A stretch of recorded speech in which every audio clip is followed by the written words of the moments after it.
Election commission ਨੂੰ notice ਲੈਣਾ ਚਾਹੀਦਾ ਹੈ ਕਿ ਇਹ ਧਾਰਮਿਕ ਮੁੱਦਾ ਹੈਗਾ ਤੇ ਧਾਰਮਿਕ ਮੁੱਦੇ ਦੇ ਉੱਤੇ ਇੱਕ ਧਰਮ ਨਿਰਪੱਖ ਮੁਲਕ ਇਲੈਕਸ਼ਨ ਨਹੀਂ ਲੜ ਸਕਦਾ ਹੈਗਾ। ਕਿ ਸਿੱਖਾਂ ਨੂੰ ਤਾਂ ਨਹੀਂ ਛੱਡਿਆ ਜਾ ਰਿਹਾ ਕਿ ਫਿਰ ਜਿਹੜਾ ਰਾਮ ਮੰਦਰ ਦਾ ਇਸ਼ੂ ਆ ਉਹ ਕਮਜ਼ੋਰ ਨਾ ਹੋ ਜਾਵੇ। ਮੋਦੀ ਸਾਹਿਬ, ਅਮਿਤ ਸ਼ਾਹ ਜੀ ਨੇ ਤੇ ਨੈਸ਼ਨਲ ਸਿਕਿਉਰਿਟੀ ਐਡਵਾਈਜ਼ਰ ਨੇ ਇੰਡੀਆ ਦੀ ਨਵੀਂ ਪਾਲਿਸੀ ਬਣਾਈ ਹੈ ਕਿ ਜਿਹੜੇ ਸਿੱਖ ਸਿਰ ਕੱਢਦੇ ਲੀਡਰ ਆਜ਼ਾਦੀ ਮੰਗਦੇ ਹੈ, ਜਿੱਥੇ ਮਰਜ਼ੀ ਹੋਣ ਉਹਨਾਂ ਨੂੰ ਜਾਨੋਂ ਮਾਰ ਦਿਓ। ਇਸ ਕਰਕੇ ਕੈਨੇਡਾ ਦੇ ਵਿੱਚ ਹਰਦੀਪ ਸਿੰਘ ਨਿੱਜਰ ਨੂੰ ਗੋਲੀ ਨਾਲ ਮਾਰਿਆ ਗਿਆ। ਅਸੀਂ ਸਿੱਖ ਡਰਦੇ ਨਹੀਂ ਮਰਨ ਤੋਂ। ਮੋਦੀ ਸਾਹਿਬ ਨੂੰ ਯਕੀਨ ਦਿਵਾ ਦਿਓ, ਨੈਸ਼ਨਲ ਸਿਕਿਉਰਿਟੀ ਐਡਵਾਈਜ਼ਰ ਨੂੰ ਯਕੀਨ ਹੋਣਾ ਚਾਹੀਦਾ ਹੈ ਤੇ ਅਮਿਤ ਸ਼ਾਹ ਨੂੰ ਕਿ ਅਸੀਂ ਡਰਦੇ ਨਹੀਂ ਹੈ ਮਰਨ ਤੋਂ, ਪਰ ਅਸੀਂ ਆਪਣੇ ਹੱਕਾਂ ਦੇ ਲਈ ਮਰਨ ਨੂੰ ਤਿਆਰ ਹਾਂ। ਜੇ ਤੁਸੀਂ ਮਾਰਨਾ ਸਾਨੂੰ ਮਾਰ ਸਕਦੇ ਹੋ, ਪਰ ਸਾਡੇ ਹੱਕ ਅਖੀਰ ਦੇ ਵਿੱਚ ਤੁਹਾਨੂੰ ਦੇਣੀ ਪੈਣੀ ਹੈ। ਇਹ ਜੂਨ 1 ਤਰੀਕ ਨੂੰ ਅਖੀਰ ਦੇ ਵਿੱਚ ਇਲੈਕਸ਼ਨ ਹੋ ਰਿਹਾ ਹੈ ਪੰਜਾਬ ਦੇ ਵਿੱਚ। ਇਹ ਤਾਂ ਹੋ ਰਿਹਾ ਹੈ ਕਿ ਹਿੰਦੂਤਵਾ ਨੂੰ ਦਿਖਾਉਣਾ ਹੈ ਕਿ ਅਸੀਂ ਸਿੱਖਾਂ ਦੇ ਮੁੱਦੇ ਤੇ ਢਿੱਲੇ ਨਹੀਂ ਪੈ ਰਹੇ। ਪਹਿਲਾਂ ਸਾਰੇ ਹਿੰਦੁਸਤਾਨ ਦੇ ਵਿੱਚ ਇਲੈਕਸ਼ਨਸ ਕਰਾ ਕੇ ਫਿਰ ਪੰਜਾਬ ਦੇ ਵਿੱਚ ਇਲੈਕਸ਼ਨਸ ਕਰਾਉਣਗੇ। ਜੇ ਇਹਨਾਂ ਦਾ ਦਿਲ ਕਰੂਗਾ ਸਿੱਖਾਂ ਦੇ ਮੁੱਦੇ ਦੇ ਉੱਤੇ ਗੱਲ ਉਦੋਂ ਬਾਅਦ ਕਰਨਗੇ। ਜੇ ਪਹਿਲਾਂ ਕਰ ਗਏ ਫਿਰ ਜਿਹੜਾ ਰਾਮ ਮੰਦਰ ਸਾਰਿਆ ਤੇ ਸਾਰਾ ਕੁਝ ਸਿੱਖਾਂ ਨੂੰ ਮਰਵਾਉਣ ਦੀ ਪਾਲਿਸੀ ਬਣਾਈ ਹੈ, ਇਹ ਤਾਂ ਫਿਰ ਖੂਚ ਪੈ ਜੂਗੀ। ਮਾਨ ਸਾਹਿਬ, ਚੋਣ ਜਾਬਤਾ ਲੱਗ ਚੁੱਕਿਆ, ਤੁਸੀਂ ਕਿਸ ਤਰ੍ਹਾਂ ਦੇਖਦੇ ਹੋ ਜਿਹੜੀ ਪਾਰਟੀਆਂ ਦੀ ਦਲ ਬਦਲੀ ਚੱਲ ਰਹੀ ਹੈ ਜੀ? ਕੋਈ ਵੀ ਪਾਰਟੀ ਦੀ ਕਰੈਕਟਰ ਸਟੇਬਲ ਨਹੀਂ ਹੈ, ਈਡੀ ਦਾ ਡਰ ਲਗਾ ਲਓ ਜਾਂ ਕੋਈ ਹੋਰ ਜਿਹੜੀਆਂ ਵੀ ਪਾਰਟੀਆਂ ਨੇ, ਨੈਸ਼ਨਲ ਪਾਰਟੀਆਂ ਨੇ, ਤੇ ਲੋਕ ਕਿਸ ਤਰੀਕੇ ਨਾਲ ਵਿਸ਼ਵਾਸ ਕਰਨ? ਮੇਰਾ ਖਿਆਲ ਹੈ ਕਿ ਜਿਹੜਾ ਸਭ ਤੋਂ ਵੱਡਾ ਮੁੱਦਾ ਹੈਗਾ ਕਿ ਇਹ ਧਾਰਮਿਕ ਮੁੱਦੇ ਦੇ ਉੱਤੇ ਬੀਜੇਪੀ ਤੇ ਆਰਐਸਐਸ ਇਲੈਕਸ਼ਨ ਲੜ ਰਹੇ ਹੈ।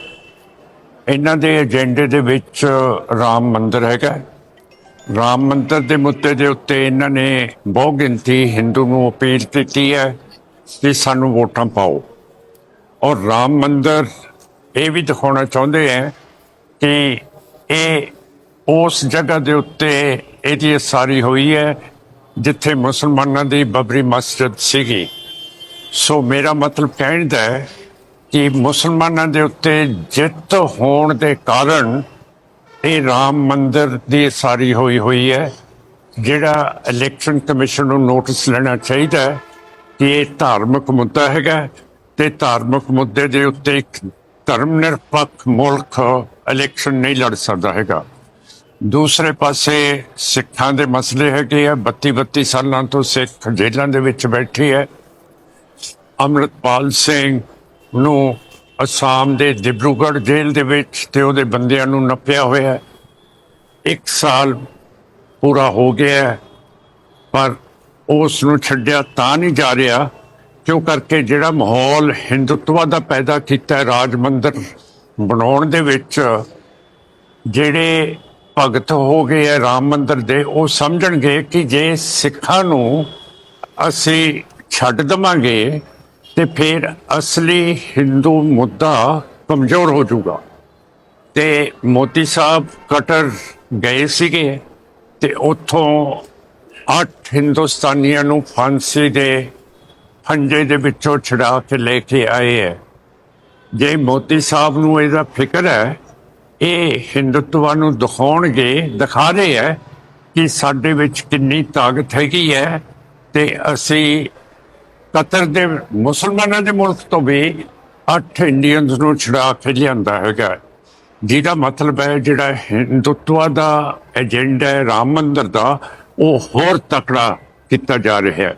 ਸੋ ਇਹ ਸਾਰੀ ਚੀਜ਼ ਹੈ ਕਿ ਸਿੱਖਾਂ ਨੂੰ ਤਾਂ ਨਹੀਂ ਛੱਡਿਆ ਜਾ ਰਿਹਾ ਕਿ ਫਿਰ ਜਿਹੜਾ ਰਾਮ ਮੰਦਰ ਦਾ ਇਸ਼ੂ ਆ ਉਹ ਕਮਜ਼ੋਰ ਨਾ ਹੋ ਜਾਵੇ। ਔਰ ਦੂਸਰੀ ਗੱਲ ਹੈ 32 ਸਾਲਾਂ ਤੋਂ ਸਿੱਖ ਜੇਲ੍ਹਾਂ ਦੇ ਵਿੱਚ ਬੈਠੇ ਹੈ। ਜੇ ਫਾਂਸੀ ਦੇ ਫੰਦੇ ਤੋਂ ਮੋਦੀ ਸਾਹਿਬ ਕਟਰ ਤੋਂ ਛੁਡਾ ਸਕਦੇ ਹੈ ਤੇ 20 ਸਾਲ ਸਿਰਫ ਕੈਦ ਹੁੰਦੀ ਹੈ, ਉਮਰ ਕੈਦ, ਤੇ ਇਹ ਸਿੱਖਾਂ ਨੇ 32 ਸਾਲ ਜੇਲ੍ਹਾਂ ਦੇ ਵਿੱਚ ਗੁਜ਼ਾਰ ਦਿੱਤੇ ਹੈ ਤੇ ਇਹਨਾਂ ਦਾ ਅਜੇ ਤੱਕ ਸੂ ਪਤਾ ਨਹੀਂ ਲੱਗਿਆ। ਫਿਰ ਮੋਦੀ ਸਾਹਿਬ, ਅਮਿਤ ਸ਼ਾਹ ਜੀ ਨੇ ਤੇ ਨੈਸ਼ਨਲ ਸਿਕਿਉਰਿਟੀ ਐਡਵਾਈਜ਼ਰ ਨੇ ਇੰਡੀਆ ਦੀ ਨਵੀਂ ਪਾਲਿਸੀ ਬਣਾਈ ਹੈ ਕਿ ਜਿਹੜੇ ਸਿੱਖ ਸਿਰ ਕੱਢਦੇ ਲੀਡਰ ਆਜ਼ਾਦੀ ਮੰਗਦੇ ਹੈ, ਜਿੱਥੇ ਮਰਜ਼ੀ ਹੋਣ ਉਹਨਾਂ ਨੂੰ ਜਾਨੋਂ ਮਾਰ ਦਿਓ।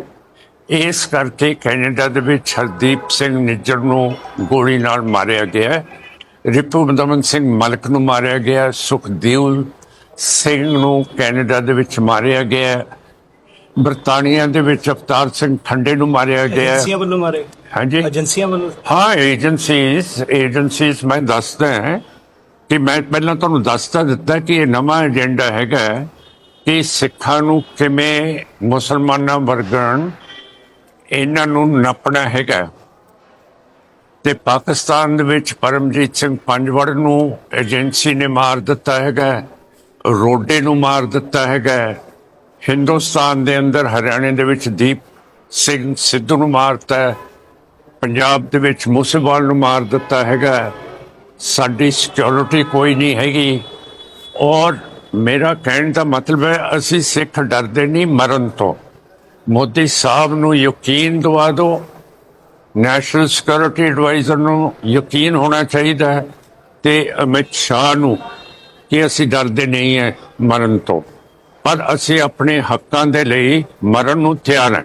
ਜੇ ਤੁਸੀਂ ਮਾਰਨਾ ਸਾਨੂੰ ਮਾਰ ਸਕਦੇ ਹੋ, ਪਰ ਸਾਡੇ ਹੱਕ ਅਖੀਰ ਦੇ ਵਿੱਚ ਤੁਹਾਨੂੰ ਦੇਣੇ ਪੈਣੇ ਹੈ।